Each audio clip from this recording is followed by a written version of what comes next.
Good day everyone, welcome to my channel. So in this video, I will teach you guys on how to display 1 to 10 using for loop statement in bash or born again shell. Before we start, I would like to say thank you so much to all my viewers, silent viewers, and supporters in my channel. Thank you for watching my videos. If you are new with my channel and then you like this video, please hit the like button. Don't forget to share and please support my channel guys by clicking the subscribe button. So let's begin.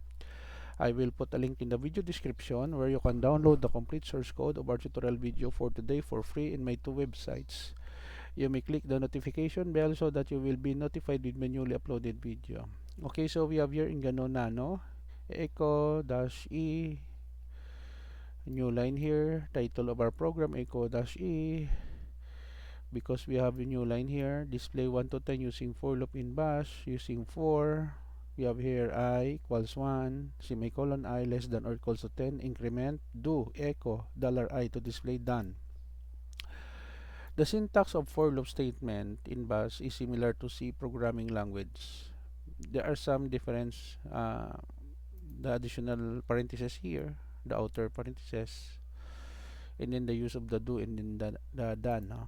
Okay, so let us save our work. Control X, exit, bash for -sh. Okay, so we have here the output, display 1 to 10 using for loop in bash 1, 2, 3, 4, 5, 6, 7, 8, 9, 10. Okay guys, so this is the end of our tutorial video on how to display 1 to 10 using for loop in bash programming language or born again shell. Thank you so much for watching. I hope that you have learned something new in this video. Don't forget to like, share, and please support my channel guys if you are new by clicking the subscribe button. See you in the next video tutorial guys. This is your friend Jake saying bye bye for now.